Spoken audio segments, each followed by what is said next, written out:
Hello, welcome to another video. In this video, I want to cover how to basically gear now that things have changed. The main things you're going to want to do is trying to do your weeklies for PvP. This will give you PvP currency. You'll definitely need some of this.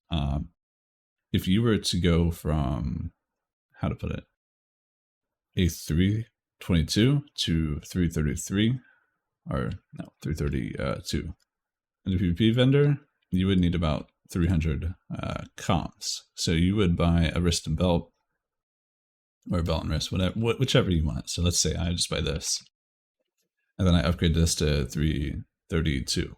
That's going to cost me roughly 300 Warzone comms and some other comms too. So that's quite a bit.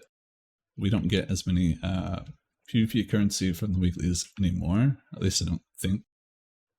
It definitely doesn't seem like it's the same anymore. All right, sorry for that pause there. I was going to sneeze. So what you want to do now, since we no longer mix our stuff because level sync works correctly, we have a full set of 332. I tested 336. It is not better. You actually lose 2 power. So that does mean if you have higher gear, you will get level synced pretty much correctly. So for example, I have 334 implants.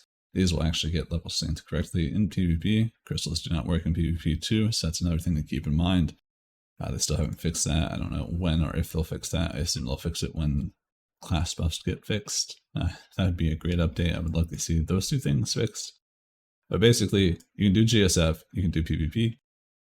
If you don't want to do the PvP route, there are alternatives. So for example, you can do flashpoints, which is not too bad. You'll get a box from here. It's pretty much guaranteed. And then you can also get some currency to then upgrade that stuff. So you could do this solo just by soloing veteran flashpoints of a level 50 companion. You can definitely solo it. It's not too hard. Though, you know, obviously getting a group would be a lot faster. You can go do, I wish there was a keybind for this still.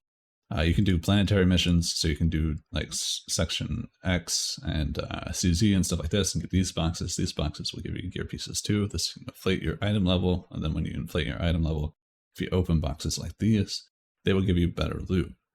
And when you get better loot, that means your item level just keeps inflating, which means when you go to do a PvP weekly and you open the box, and then you'll basically get a higher piece. So like you get like a 330 drop. If you grinded out a whole bunch of other stuff beforehand and then go upgrade, it'll cost you less. 330 to 332 is only 50 Warzone comps, which is way cheaper.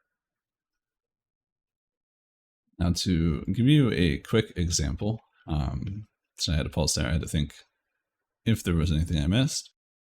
I would say, looking at the supply section, the flashpoint currency and the flashpoint like track is very expensive and very unrewarding and just bad. They need to either lower the price or increase the amount of isotope that you can get. So I would say, yeah, use the gear as an upgrade. But when you go to actually like upgrading the pieces, it costs way too much. So for example, let me just grab one of these. This is 324. If I was to upgrade this, it'd be 40, or not 40, it'd be 140. Literally the first upgrade. Cannot afford it, and I've got quite a bit of stuff just sitting there. It's not easy to get how much I have either. You've got to do, you know, a couple of dungeons, or not dungeons, but flashpoints at that point. Now, this is the way easier one. This one, we can buy, okay, well, never mind. Apparently you can buy FP1 stabilizers. This can probably help you if you really need to squeeze a flashpoint piece of gear. I didn't know that they actually put that in the game. That's pretty cool. Well, now you know. Conquest, another good way in case you get a PvP, or not PvP piece. If you get a Conquest piece, all right. I'm butchering everything I'm trying to say here.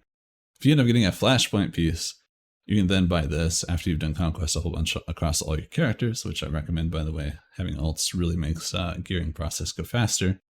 You can then just buy one of these. You get some extra FP stabilizers, and then you can upgrade. From this guy, your flashpoint piece drop based off of your current gear score for the slot. So let's say I've got like a 334 here. It's most likely going to give me a 334 or a 336 here. Now, if it was dropped somewhere else, it'd most likely give me a 332 or a 334 here. So it's based off your slot, not actually your whole item level. So you can get lucky and just keep getting the same slot, which would artificially inflate. And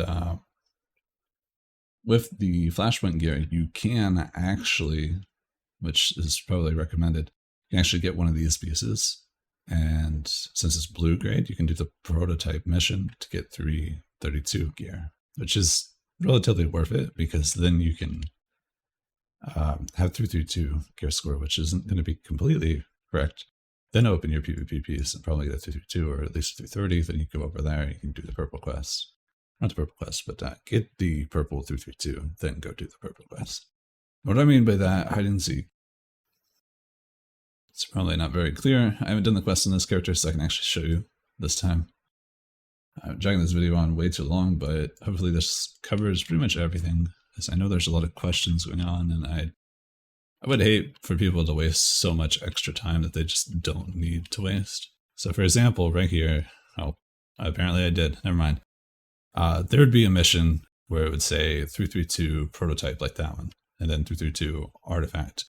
So you could use the flashpoint piece to get the 332 prototype one, and then you could use the purple artifact one, 223 or 332 from PvP. Making a whole bunch of mistakes, but basically then you would unlock all of this. Now, if you did the blue one first, which is probably going to be easier for you, you could then buy all the blue stuff and put it in your gear, your modded gear. And then when you open your PvP piece, you're more than likely going to have a chance to hit a pretty high roll on a PvP piece, thus saving you currency and time going into unlocking the artifact enhancements. And that's pretty much it. There's nothing else really that you need to know. Apparently I didn't even know about this, which is really cool. Do remember that this is here. If you have a lot of characters, you do Conquest. I believe you just have to be level 76 to actually get Conquest accommodations. So even if your characters aren't leveled, it's still worth to do Conquest on them because you can get these. That's really good. Actually, just because I have so much of these, I'm just gonna buy one of these just for showing it. Yeah, so that's a lot of FP stabilizers right there, just from doing that. That is a pretty good deal. Other than that, I hope you guys got something out of this. I'm sorry for all the mistakes, but hopefully this helps. I just wanted to do a quick video out here so you guys know what you can do and not waste so much time.